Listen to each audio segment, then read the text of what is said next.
Louvado seja nosso Senhor Jesus Cristo, para sempre seja louvado. Meus queridos e amados irmãos, sejam todos bem-vindos. Respondendo aqui a um vídeo do pastor Arilton, pastor adventista do sétimo dia, e também respondendo a um segundo vídeo do pastor Leandro Quadros, ainda jovem, Você vai ver que no vídeo ele está bem jovem. Então, como eu digo sempre, com todo respeito aqui aos pastores, às pessoas que acreditam na seita, ou melhor, na igreja adventista do sétimo dia, e que acreditam na mortalidade da alma. Então, eles vão dizer que a alma morre junto com o corpo. São Tiago vai dizer, no capítulo 2, versículo 26, que assim como a fé sem obra é morta, assim como o corpo sem a alma é morto, assim também a fé sem a obra é morta. Então, São Tiago mostra logo que existe uma separação entre corpo e alma. E também nós podemos ver a parábola de Lázaro e do rico, no livro de São Judas, que Jesus vai mostrar ali naquela parábola que depois de mortos, depois que morrem as pessoas, a sua parte espiritual, uma só pessoa, mas a igreja vai dizer que nós somos composto de alma, corpo e alma, ou corpo e espírito. Popularmente nós chamamos mais de espírito. Então, corpo e espírito. Alguns vão falar de uma tricotomia, corpo, alma e espírito. Quando nós falamos de corpo e alma, nós colocamos o intelecto, a psique, está contida aí também na alma, e o espírito, a parte espiritual do homem, a parte imortal do homem. Essa parte imortal, o espírito, que fica, depois de morto, separado do corpo, ainda conserva-se ainda consciente a psique daquela pessoa no espírito dela. Então, eles vão dizer, para negar a intercessão dos santos, eles vão dizer que não existe intercessão dos santos, exatamente porque a alma morre junto com o corpo. Veja aí o que o pastor Arilton está ensinando. Veja a heresia, e para sustentar essa heresia se inventa até uma ressurreição de Moisés que não existe. Vamos lá. A Bíblia nos ensina apenas orar a Deus. Isso é o que tem que ficar claro em nossa mente. A Bíblia não ensina você a orar para nenhum outro ser a não ser Deus. E deixa eu falar com você que está nos assistindo. Pode ser que eu esteja me dirigindo agora aos nossos amigos católicos. Existe a prática de se buscar um santo para que ele interceda por alguma causa. E até vários santos são nomeados. Só interrompendo aqui rapidamente, ele diz assim, aos nossos amigos católicos. Só que nós não somos amigos dos adventistas. Não por nossa parte, mas por eles. Nós sabemos muito bem que os católicos, principalmente a Igreja Católica, dentro de seu contexto geral, para os adventistas é a prostituta de Apocalipse, capítulo 17 e 18, se eu não estou enganado, que prostituiu com a sua idolatria todas as nações. E, inclusive, esses adventistas do sétimo dia vão dizer que as igrejas protestantes, porque Lutero era um padre agostiniano que saiu da Igreja Católica, eles vão dizer que porque Lutero e o protestantismo saiu da Igreja Católica, todas as igrejas protestantes são prostitutas também, filhas da grande prostituta do Apocalipse, que é, para eles, a Igreja Católica. Então, essa história de dizer, meus amigos católicos, isso é uma falácia, isso é conversa assim... Conversa que para pai de moça, que é um ditado popular que tem no Nordeste, que vai dizer quando um rapaz está interessado numa menina, ele vai falar com o pai dela e ele vai com todas as boas intenções e mostrando as conversas mais bonitas e sedutoras possível para que o pai permita que ela namore com ele. Isso aí é o que eles fazem, Chega com uma conversa bonita para os católicos, mas na verdade para tirar os católicos da igreja. Aí ele está falando dos santos. Como santos solucionadores de problemas, de causas impossíveis, disso, daquilo. Deixa eu dizer para você uma coisa com todo o carinho que você merece. Isso não é bíblico. A Bíblia não ensina você a buscar nenhum outro ser a não ser Deus em oração. Mas, pastor, e o que dizer de Paulo, Pedro e um outro santo, de Virgem Maria, desses personagens? Eu acredito, sinceramente, que essas pessoas eram santas. E eu acredito que elas estão descansando. Ele diz que acredita que os santos eram santos, quando na verdade eles vão dizer que não existe nenhum santo, só Deus é santo. Então eles não acreditam na santidade, né? Eles não acreditam, mas eles dizem que acreditam, que é para que você seja seduzido pela conversa, né? Jesus alertou, cuidado com os falsos mestres, os falsos pastores. Aguardando a volta de Jesus, quando então elas ressuscitarão. Mas a palavra de Deus não dá nenhuma pista de que... Ele diz aqui que essas pessoas, os santos que nós católicos chamamos, estão dormindo esperando a ressurreição. Será mesmo que eles estão dormindo esperando a ressurreição? Nós vamos ver daqui a pouco no vídeo. Eles já estejam nos céus. E se eles não estão nos céus, se eles não estão vivos, eles não podem fazer nada por você. Deus em seu plano. Ele está dizendo que os santos não estão nos céus, estão dormindo, e se eles não estão vivos, eles estão mortos, eles não podem fazer nada por nós no céu. E Deus, no seu plano, faz o quê? Vamos lá, pastor. Ele não colocou nenhum ser humano como mediador. É por isso que a palavra de Deus é clara. E João, quando escreveu sua segunda epístola, lá no capítulo 2, verso 1, ele disse claramente: filhinhos meus, essas coisas vos escrevo para que não pequeis. Se todavia alguém pecar, nós temos um advogado junto ao Pai, Jesus Cristo, o justo. A Bíblia só ensina que há um ser junto ao Pai, que é o nosso mediador. E esse é Jesus Cristo. Aqui existe uma grande deturpação da palavra mediador, né?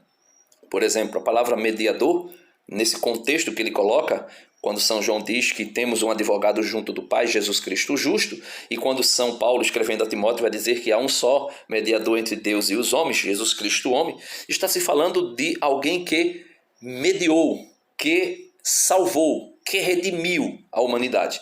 E é dito que só há um nome debaixo do céu pelo qual nós possamos ser salvos, né? Jesus Cristo, o justo, somente. Então, somente Jesus é o Salvador.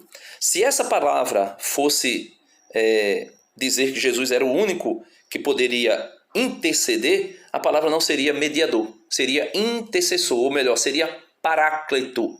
Jesus é o único paráclito entre Deus e os homens. Essa palavra paráclito significa intercessor, né? Então, o Espírito Santo não seria paráclito, porque é uma outra pessoa. Jesus é uma pessoa, o Espírito Santo é outra.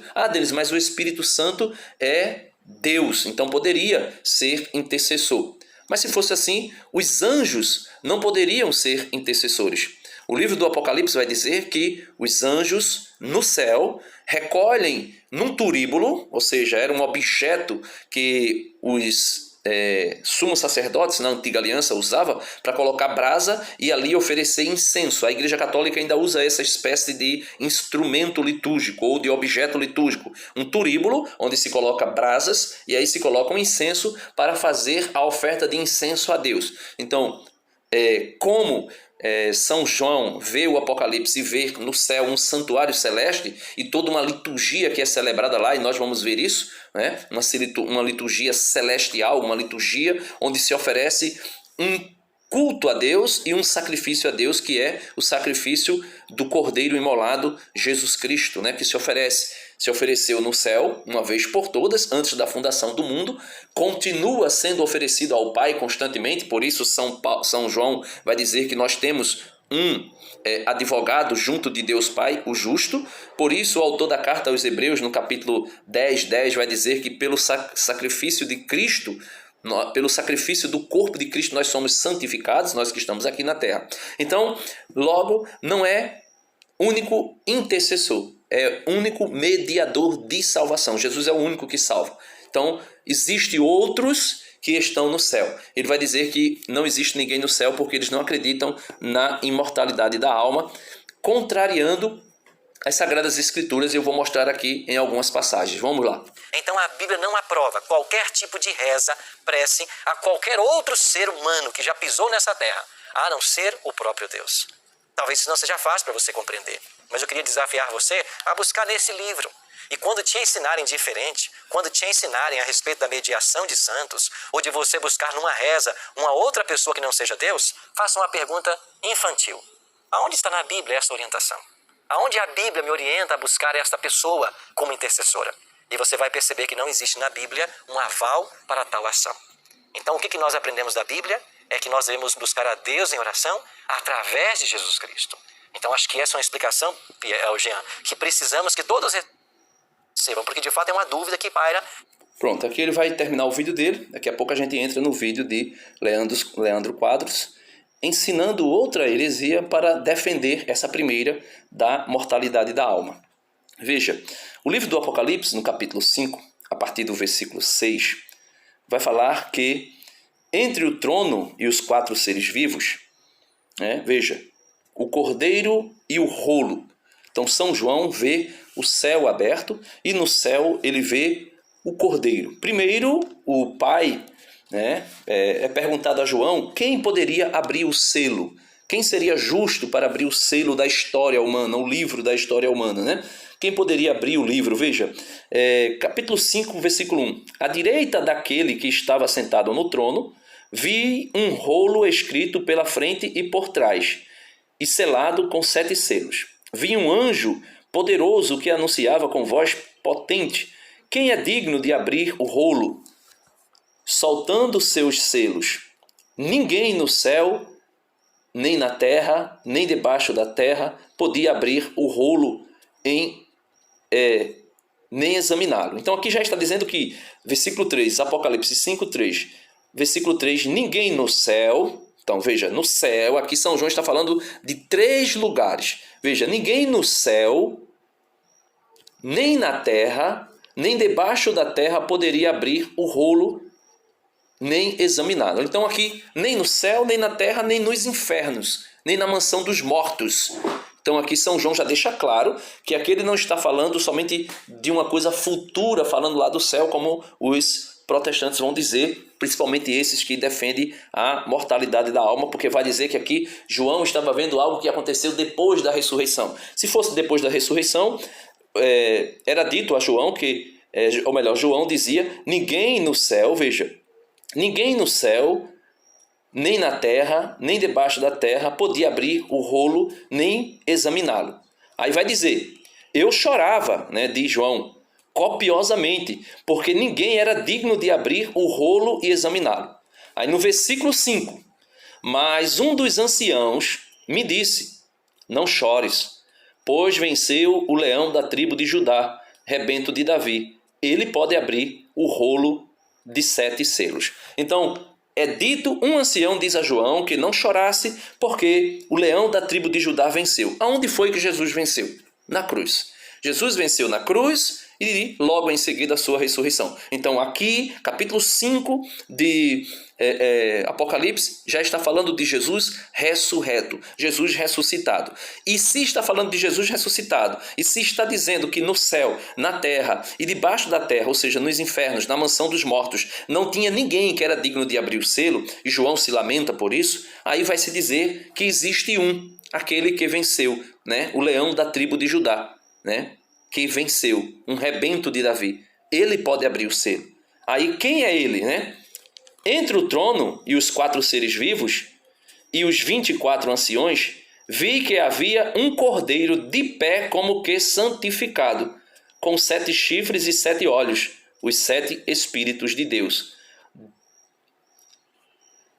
enviado para todo o mundo. Então veja, João vê Jesus ressuscitado, glorioso no céu. E no céu existia outros, um ancião que fala com João e tantos outros. Aí veja o que é dito no versículo 7. Aproximou-se para receber o rolo da direita daquele que estava sentado no trono. Aqui é Deus Pai. Então Jesus aparece lá para receber o rolo. Quando o recebeu, os 4 seres vivos e os 24 anciãos se prostraram diante do cordeiro. Isso tudo está acontecendo no céu. Cada um tinha uma citra e uma taça de ouro cheia de perfumes, as orações dos santos. Então veja, quando Jesus recebeu o selo, os 4 seres vivos, que nós não sabemos quem são eles, aqui vai dizer que é uma linguagem, como é que eu posso dizer, tipológica para falar dos 4 evangelistas, os 4 seres vivos e os 24 anciãos se prostraram diante do cordeiro. Quem são os 24 anciãos? Os 12 patriarcas das tribos de Jacó e os 12 apóstolos. Então, aqui está vendo-se a totalidade dos santos da antiga aliança e dos santos da nova aliança. Cada um tinha uma cítara, veja, os 24 anciãos e os 4 seres vivos, cada um deles tinha uma cítara e uma taça de ouro cheia de perfumes às orações dos santos. Cantavam um cântico novo. Tu és digno de receber o rolo e soltar seus selos, porque fostes degolado e com teu sangue comprastes para Deus homens de toda raça, língua, povo e nação. Povo e nação. E aí continua.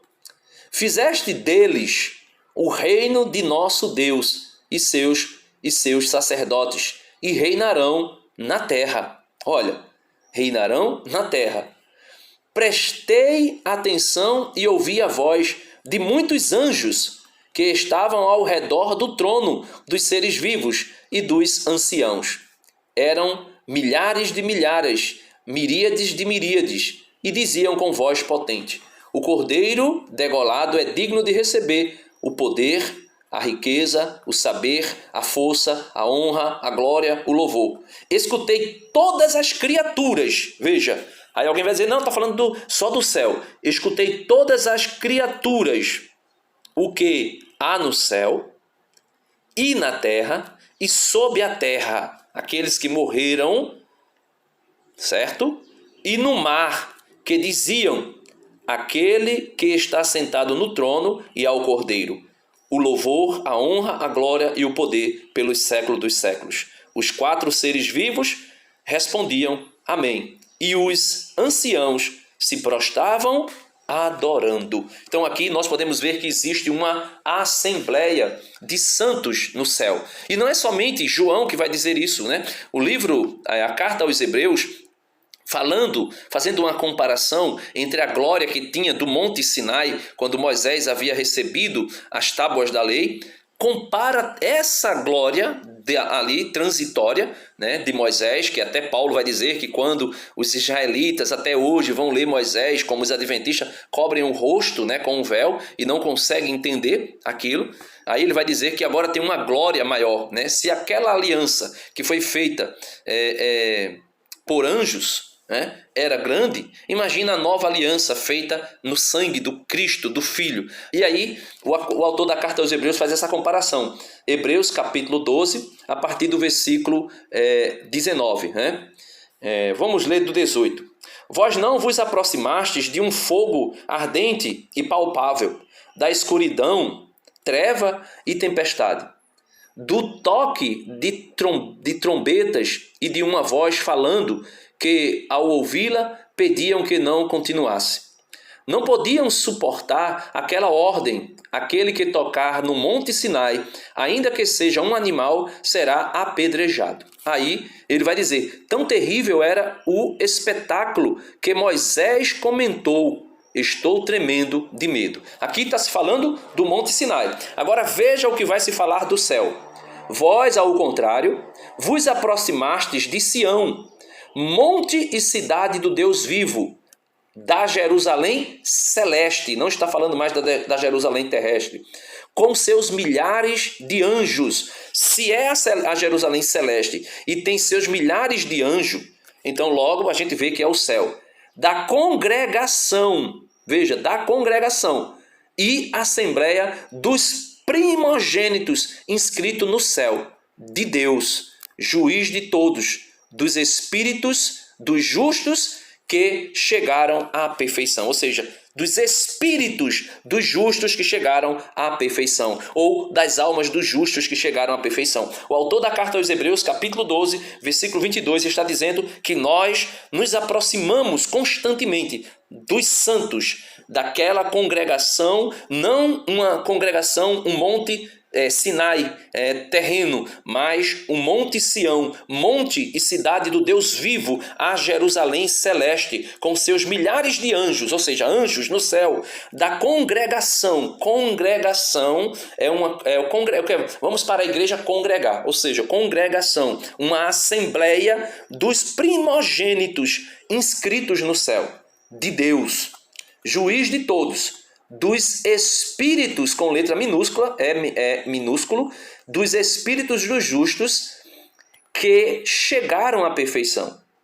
Então, de Jesus, mediador da nova aliança, de um sangue aspergido que grita mais forte do que o sangue de Abel. Então, logo aqui, meus irmãos, nós podemos ver de maneira muito clara que a Bíblia nos mostra que existe uma assembleia dos justos, uma assembleia onde tem 4 seres vivos, 24 anciãos, uma multidão de almas que gritam no céu, né? Veja, livro do Apocalipse, capítulo 5, né? Capítulo 6, melhor dizendo agora, versículo 9, fala do 5º selo que foi aberto, né? 5º selo que foi aberto pelo Cordeiro. Veja aí o que é que diz o 5º selo. Capítulo 6 de Apocalipse, versículo 9. Quando abriu o 5º selo, vi sob, ou seja, debaixo do altar, as almas, se são almas, são a parte espiritual dos homens, né? Quando abriu o 5º selo, vi sob o altar as almas dos que haviam sido assassinados por causa da palavra de Deus e do testemunho que haviam dado. Então, eram almas, por quê? Porque era a alma daqueles que tinham sido assassinados. O que é que essas almas faziam debaixo do altar, no trono, lá no templo de Deus, lá no céu, no santuário celeste, né, que tanto eles falam aí, os adventistas? Gritavam com voz potente: Senhor, santo e veraz, quando julgarás os habitantes da terra? Veja, eles estavam no céu e estavam pedindo justiça, vingança contra os habitantes da onde? Da terra. Então, logo os habitantes do céu, as almas dos que tinham sido mortos estavam no céu. Se estavam no céu e estavam pedindo vingança contra os que habitavam a terra, e vingarás nosso sangue. A cada um deram uma veste branca e lhes disseram que repousasse um pouco, né, até que se completasse o número dos seus companheiros de serviço e dos irmãos que iriam ser assassinados como eles. Então aqui nós podemos ver nitidamente que existe uma assembleia no céu. Aí, meus irmãos, para negar a intercessão dos santos, para negar a imortalidade da alma, se inventa essa barbaridade aí. Eu vou mostrar para vocês agora a barbaridade que se inventa para negar a intercessão dos santos. Eu queria que você pudesse pegar aí na sua Bíblia, né? Pegue aí na sua Bíblia Judas capítulo 1, versículo 9. Só existe o capítulo 1, né? Vamos aí, versículo 9. Diz assim: quando o arcanjo Miguel disputava com o diabo o corpo de Moisés, não se atreveu a condená-lo com insultos, mas disse: o Senhor te repreenda. Pronto. Não se fala mais nada antes, em nenhum outro livro, sobre essa contenda entre Miguel e Satanás, a respeito do corpo de Moisés. Se fala de uma contenda entre Miguel e Satanás em Apocalipse 12, a partir do versículo 7, que é aquela guerra no céu e Satanás é expulso do céu. Mas não se fala em nenhuma outra contenda, né, entre Miguel e Satanás a respeito do corpo de Moisés. Logo, está dizendo o corpo. O corpo. Quando nós, veja, quando qualquer um de nós temos alguém que nós conhecemos que morreu, aí o que é que a gente diz assim? O corpo está sendo velado aonde? O corpo. Por quê? É somente o corpo. Sem vida, sem alma espiritual, sem espírito. Por isso é somente o corpo que está sendo velado. Por quê? Porque a alma espiritual não está mais ali. Já foi ou para o céu, ou já foi condenada ao inferno, né? E para nós católicos, né, que cremos na tradição apostólica, nós cremos que existem almas que ainda não contemplam Deus face a face, porém morreram na amizade com Cristo, morreram salvas, mas não estão ainda completamente santas, sem imperfeições nenhuma, né? Então estão no purgatório. Mas isso é tema para outro vídeo. Mas vamos ver aí o que é que o pastor Leandro Quadros vai dizer desse versículo 9 de Judas. Ele vai dizer que é Jesus que guerreava contra Moisés. Não existe isso em lugar nenhum da Bíblia. E ele vai dizer outra coisa, vai dizer que aqui Moisés foi ressuscitado por Jesus. Na mente de... Eu queria colocar essa pergunta aqui. A questão do corpo de Moisés que foi disputado entre Jesus e o diabo, professor. Que história é essa de disputa do corpo dele? E por que haveria tal disputa entre Jesus e o diabo? Qual era o objetivo disso daí? Por que o diabo queria o corpo de Moisés, professor? Olha, essa pergunta, amigo, é muito importante, porque nos mostra, quando entendemos esse assunto, nos mostra os bastidores do conflito entre o bem e o mal. Muitas vezes pensamos que o conflito entre o bem e o mal é algo simplesmente visível em nosso planeta quando contemplamos catástrofes, tragédias, assassinatos. Isso é apenas partezinha do que está por trás.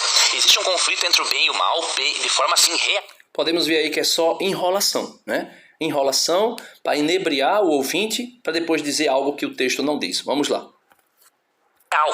E nós percebemos em Judas, no capítulo 1, não é? Versículo 9, que certa vez Jesus brigou, contendeu com o diabo a respeito do corpo de Moisés. Ele está dizendo que é Jesus que brigou com o diabo a respeito do corpo de Moisés. Pegue a sua Bíblia aí, você que é protestante.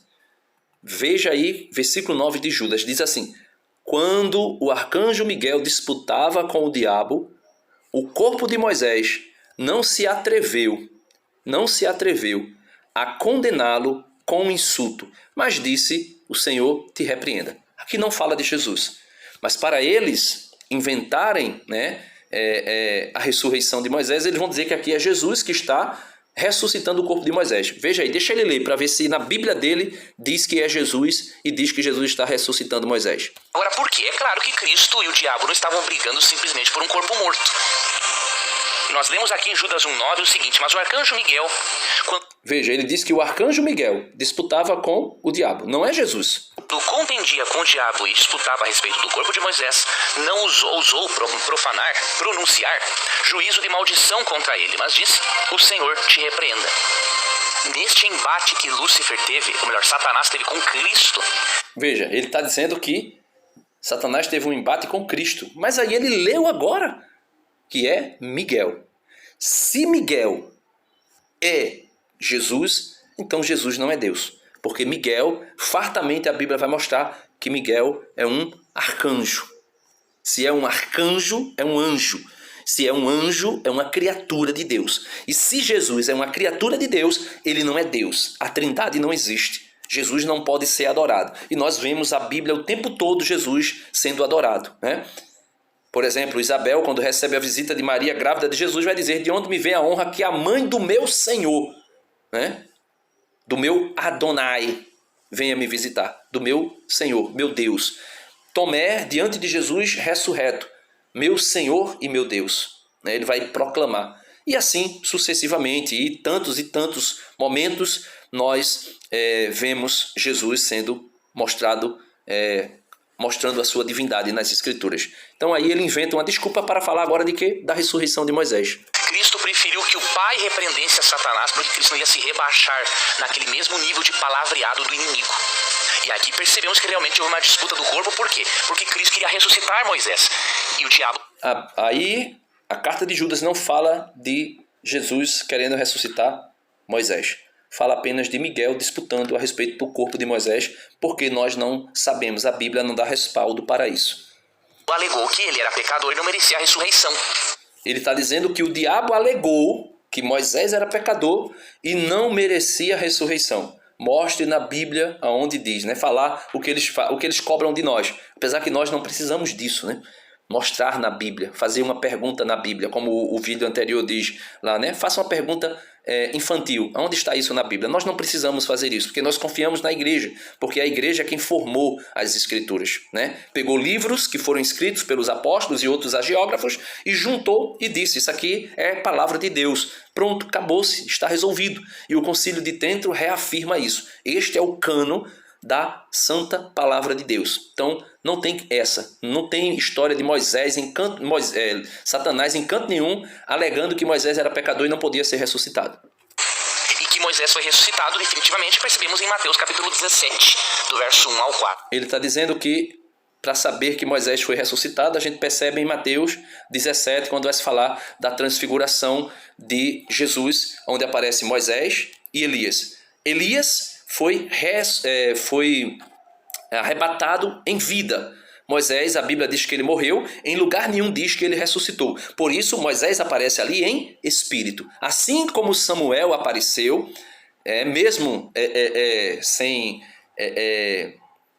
sem ser a intenção de Samuel fazer isso, Samuel apareceu em 1 Samuel capítulo 28, Samuel foi invocado por uma feiticeira e ele aparece, Deus permitiu que ele aparecesse depois de morto, em espírito, para sentenciar, para trazer juízo para o rei Saul que havia se apartado de Deus. E com isso, nós podemos ver nitidamente. Aí, ou seja, transfiguração do Senhor. Elias foi arrebatado aos céus, então estava vivo, e Moisés tinha morrido. Então, porque eles não acreditam na imortalidade da alma, ou seja, eles não acreditam que existe uma parte do ser humano espiritual que continua viva e consciente depois da morte, mesmo que o corpo esteja esperando a ressurreição, ele vai dizer que Moisés foi ressuscitado para poder aparecer ali com Elias e Cristo conversando.